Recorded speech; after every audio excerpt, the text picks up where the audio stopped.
You'd think NBA players eat healthy, but Dwight Howard's diet nearly got him killed. Back in 2004 when Dwight was first drafted, even though he was a pro NBA player, he was just like any other 18-year-old kid. He didn't care about eating healthy, and behind the scenes, he was hooked on sugar. As I got older, it just kept going. I just started to love Skittles, and all I wanted was Skittles, Skittles, Skittles, and Starburst, and then I just, I couldn't stop. But by 2012, what seemed like a harmless sweet tooth turned into a deadly addiction. Because while playing for the Lakers, Dwight was downing over 840 grams of sugar a day. That's 11 times more than the average American. 11. And all of that candy was killing Dwight from the inside out. His stomach was inflamed, he was constantly getting injured, and worst of all, he was losing feeling in his body.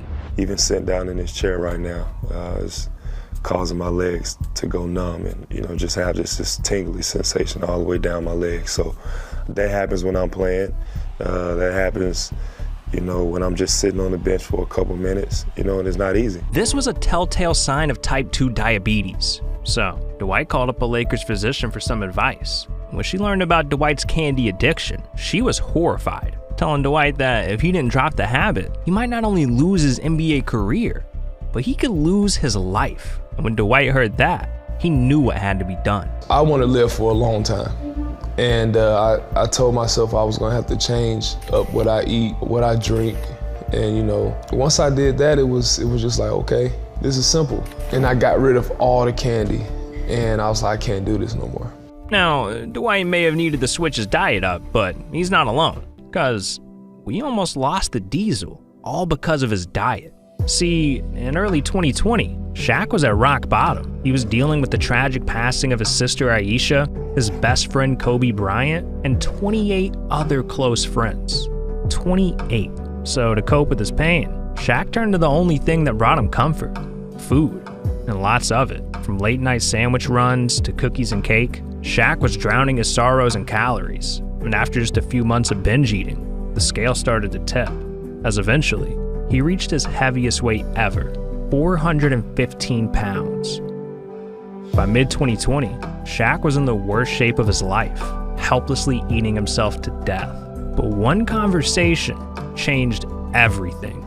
So I did something I've never did before. I went to a doctor, and the doctor used that 3-letter word that you never want to hear. Said, "Do you want to die?" I said, "No, I don't want to die." He said, you gotta change some things up. So, I have sleep apnea, and it causes a whole bunch of other problems. So now I sleep with a CPAP machine, but I want to be around for a while, so I eat a lot better than I was. Yeah, Shaq completely revamped his diet, losing over 50 pounds and grew a six-pack for the first time in over 15 years. So it looks like the big man's here to stay.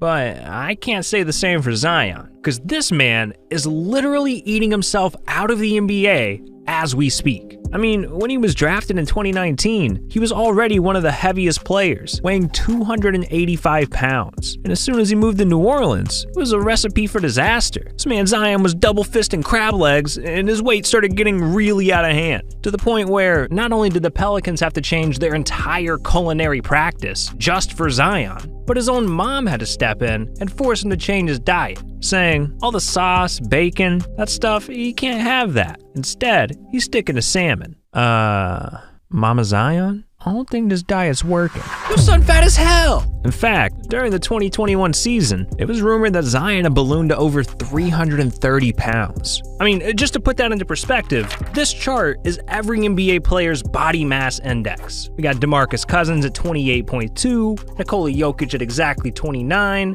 and then we have Zion at 38.1. The only player in the NBA that is medically obese. And not only that, but Zion is also on rebound payroll. So if you don't drop a like and subscribe to the channel, Zion is gonna sit on you. And trust me, dog, you don't want that to happen. So what are you doing? Subscribe. But anyways, to make matters even worse, Skip Bayless reported Zion still likes to eat whole pizzas and wash them down with high sugar soft drinks. So if this man doesn't put the fork down soon, Zion's gonna eat himself out of the league for good. Now, Zion might need a diet to stay in the NBA, but Michael Jordan, on the other hand, he needed his diet to win an NBA championship. See, back in the 80s, there was one thing standing between Jordan and his first ring: his size. At just 195 pounds, Jordan couldn't compete with the bad boy Pistons. They knocked him out of the playoffs year after year, and after being eliminated for the third straight season, Jordan had enough, saying, "I was getting brutally beaten up by the Pistons, and I wanted to start fighting back." So during the 1990 offseason, Jordan went to work, hiring the greatest NBA trainer of all time, Tim Grover, to sculpt him into a GOAT by coming up with a diet that would change Jordan's career forever. 5 small meals a day, consisting of 70% carbs, 20% fats, and 10% proteins. Jordan got the fuel he needed to lift 5 days a week and bulk up, and Grover's regimen worked, because by the end of the summer, Jordan had put on 15 pounds. The man was yoked. So during the 90-91 season, Jordan became the bad boy, using his new muscle to sweep the Pistons 4-0 in the playoffs before winning his first ever NBA championship. Man, it's crazy how food can have that big of an impact. But it's not the only thing that can have a huge impact on an NBA career. The people you surround yourself with are just as important. I mean, some NBA players, they get involved with gangs, and the next thing you know, their career's over because they just murdered someone. Oh, you want to hear more about that? Well, then click this video right here, because this NBA player literally murdered someone. It is one of the craziest stories I've ever talked about. So what are you doing, dog? Stop listening to me talk right now and just click the video.